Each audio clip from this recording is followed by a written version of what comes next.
আমার ধারণা বলতে পারবে যে কমিশন এইভাবে ধরে যারা জানে কিন্তু কাজ করে নাই, তাহলে তো অল লগ এরিয়া কমান্ডার চলে আসবে, অল স্টেশন কমান্ডার চলে আসবে, তাদের বাড়ির অফিসের পিছনে তো ছিল আয়নাঘর।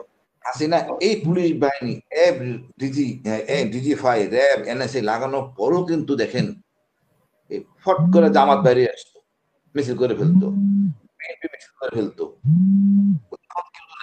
পুলিশ তো সেরকম না। আপা আপা আমি একটু আগে বলি, সরার হতাশ হয়েছে 5 জনের নাম শুনে। এখন সরার জানে প্রথম গুমে আমি চাকরিরত অবস্থায় আমি গুম, আমি আর জাহিদ, এবং আমার কিন্তু 3টা রাষ্ট্রীয় খেতাব, বীর প্রতীক, বিপিএম রাইফেল পদক। আমি ছিলাম ফ্লোরে, চোখ বাঁধা, হ্যান্ডকাপ লাগানো। আপনার কি মনে হয় না এই গুম কমিশনে এই মামলা করলে বা করি না, এটা হাতে রাখছি, করবো ইনশাল্লাহ, সেনাবাজার মুবিনের জেলে যাওয়া উচিত? ওই তো ওই ওই একই সিস্টেমে মোল্লা আকবর, মামুন খালেদ, তাহলে সরোয়ার, আরো 2জন ডিজি যোগ হবে ইনশাল্লাহ। রেজানুর স্যার, রেজানুর ফিফলং এর সে তো মানে আপনার র্যাবে থাকতেই এই গুনখুম শুরু করেছে, কি করে নাই, এই জন্য যারা অপরাধী করেছে। Yes, Mubin, general Mubin should be prosecuted sir, I agree. আপনি একটা ইউনিফর্ম পরা অফিসারে, সে কেন কেন আপনাকে রক্ষা করলো না, আই এগ্রি, কিন্তু যারা ইনসেন্ট সেটা। আমার কত, রেজানুর বিডিআর অপরাধী, সে ধরা পড়বে। গুম তো খুন আছে, বিডিআর অপরাধে সে দায়িত্ব পালন করে নাই, চেইন অফ কমান্ড ব্রেক করে তারেক সিদ্দিকীর, তার কথা শোনার কথা ছিল আইজিপি পুলিশের। রেজানুর শুধু গ্রেপ্তার না, তার দেরি না করে ফাঁসিতে ঝুলাইতে হবে। এই লোকটার জন্য 57 জন অফিসার মারা গেছে, একজন মারা যেতে পারত, কিন্তু অন্তত পক্ষে 50+ বেঁচে যেত। রেজানুর দায়ী। আমি এই কথা বলি, আমাদের যে লাস্ট ডিজিট ছিলেন, কাউকে গুম করেন না নিঃসন্দেহে, বাট একটা অপরাধ থেকে যায়।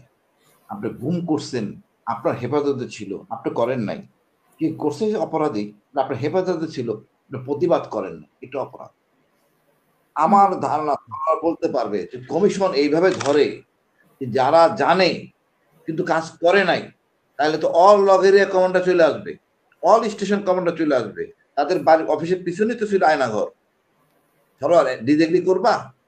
এক্স্যাক্টলি, এক্স্যাক্টলি, এইটা নলেজের ছিল, নলেজ তাহলে তো সেনাবাহিনী প্রধান প্রত্যেকে ধরা পড়বে, কারণ এটা জিজিএফআই অফিস তো ক্যান্টনমেন্টের ভিতরে। এই জন্য বলি, ফ্যাসিস্ট সরকার এমন কাজ করছে, আর সেনাবাহিনী অফিসার আমরা হলাম নিরপরাধ, সিনিয়র বলে আমরা করে ফেলি, এটা আমাদের বড় একটা ভুল। সিনিয়র বলে আমরা মনে করি সিনিয়র একটা ফেরেস্তা মানুষ, রাজনীতিবিদরা বলে আরো বড়, স্যার স্যার বলে, আমার সিনিয়র তারা স্যার বলে আরো বড় মানুষ। এই সিনিয়রদের কথা শুনতে দেয়া, রাজনীতির কথা শুনতে দেয়া, আর শেখ হাসিনা ডেকে ডেকে মিষ্টি মিষ্টি কথা বলে অপকর্মগুলি করাইছে। খালি ইলিয়াসের একটা দেখেন, তাকে মারা হয়েছে আর উনি পুরানো শাড়ি পরে মিষ্টি মিষ্টি কথা বলতে, কতটা ফ্যাসিস্ট হলে, কতটা পৈশাচিক, কতটা হিপোক্রেট হলে কাজ করতে পারে। মহান আল্লাহ যেন এরকম শাসক আর আমাদের না দেন। আমরা আমাদের সেনাবাহিনীর সংশোধন প্রচুর প্রয়োজন। এগুলি কেন করতে গেছেন? এটা এমন এক অপরাধ, একটা লোক মারা গেলে লাশ পাইলে 40 দিন কান্নাকাটি করে, আস্তে করে ভুলে যায়, পরিবার জানে না তার স্বামী জীবিত আছে না মৃত্যু আছে। এই যে আমি 1 বছর 6 মাস ছিলাম পরের বার, আই ডো নট নো আমার পরিবারের কি অবস্থা। চিৎকার শুনলে মনে হবে যে আমার ভাইকে নিয়ে আইছে, আমার শালাকে নিয়ে আইছে, না পরিবারকে নিয়ে আইছে। কি তারা করে নাই? প্রথমবার গুমে 43 দিন গুম ছিলাম, এখন সেনাবাহিনীর সন্দেহ আছে আমি গুম ছিলাম কিনা। তারা জানাইছে হয়তো কমিশনে, গুম কমিশনে, ওটা গুম না, ওটা হলো ক্লোজ অ্যারেস্ট। এখন ক্লোজ অ্যারেস্ট কি গুম শিখাই দেবে সেনাবাহিনীকে? আমার ফ্লোরে রাখছিল কোন প্রটোকলে? সেনাবাহিনী অ্যারেস্ট করার নিয়মটা কি? এখন নিজেদের মধ্যে ঝগড়া করতে চাই না, তারা সংশোধন হোক, সরি বলুক, সেম বিডিআর কেস। আমি বলবো ধারা পরিবর্তন করতে হবে। এখন আপনি বিডিআর ক্ষতিগ্রস্ত থেকে কোনো তথ্য পাবেন না, তথ্য যারা জানে তারা পলায়ে গেছে। এখন তথ্য পাওয়া যায় জেলখানা যারা আছে তাদেরকে বুঝাইয়া শুনাইয়া দরকার হলে ক্ষমা করে কিছু অংশের সত্য বাইর করা, আমরা যাই সত্য জানতে কি হয়েছিল, বিডিআর ঘটনা কি হয়েছিল। আর কমিশনের বলি মনে করি কমিশন সবাই কথা কম না বলা উচিত, কিছু একটা করেন তারপরে বলেন, অথবা কথা বলারই দরকার নেই, এটাই নিয়ম। কমিশন বেশি কথা বলে সমস্যা, আমার এই লাগবে সেই লাগবে। ওনাদের উচিত গুম কমিশনেরটা অনুসরণ করা, যেহেতু ওনাদের বিচারক নাই, গুম কমিশনের ওই তরিকা ফলো করা, বা সাফল্য করতে পারবেন। জি আর আপা ইনশাআল্লাহ হতাশ কিছু নাই। শুনতে চাই আপনার কাছে যে যেভাবে আওয়ামী লীগের কথা বলা হচ্ছে, আপনার কি মনে হয় যে হাসিনা আসতে পারে কি বিচারের বাইরে? মানে বিচার হওয়ার জন্য তো অবশ্যই তাকে আসতে হবে, এরপরেও যে আশা দেখেন হাসিনা এই পুলিশ বাহিনী ডিজি5 র্যাব এনএসএ লাগানোর পরও কিন্তু দেখেন ফট করে জামাত বাইরে আসতো, মিছিল করে ফেলতো, মিছিল করে ফেলতো।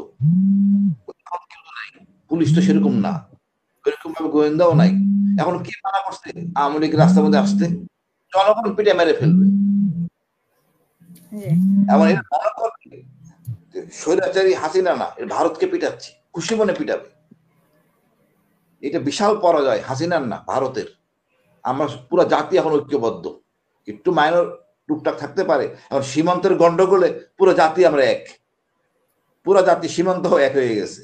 সুতরাং আমার মনে হয় হাসিনা তো ভালো, আসবে, আসতে নিষেধ নাই, বাট বিচার হওয়ার পর আসতে হবে। বিচার হওয়ার পর তারা রাজনীতি করবে, এর আগে না। আমি বিএনপির 2 জন আছেন, আমি বলবো 3 জন আছেন, আমি নিজেও বিএনপিতে, এবার মনে করি এর বিচার ছাড়া এর রাজনীতি করতে দেওয়া যাবে না, কোনো ছাড় নাই। আমরা ভারতের আধিপত্য নিয়ে এই দেশ চালাতে চাচ্ছি না, এ দেশ কেউ চালাক আমরা চাই না, আমার আগামী প্রজন্ম এটা চায় না। ভারতকে আমরা শত্রু ভাবে, এটাই ভাবতে হবে। পাকিস্তান শত্রু ছিল, এখন শত্রু হওয়ার কারণ নাই, 2000 কিলোমিটার দূরে। ভারত আমাদের একমাত্র শত্রু। সুতরাং আমি মনে করি আমাদের দৃষ্টিভঙ্গি পরিবর্তন করা উচিত, এবং আমরা ইনশাল্লাহ কাঙ্ক্ষিত লক্ষ্যে পৌঁছবো। আমরা কারো দান অনুদানে চলি না, দক্ষ শ্রমিক বিদেশে যায়, টাকা পাঠায়, তা দিয়ে চলি। শুধু পাচারটা রোধ করি, দেশ কাঙ্ক্ষিত জায়গায় পৌঁছবে ইনশাআল্লাহ। ধন্যবাদ।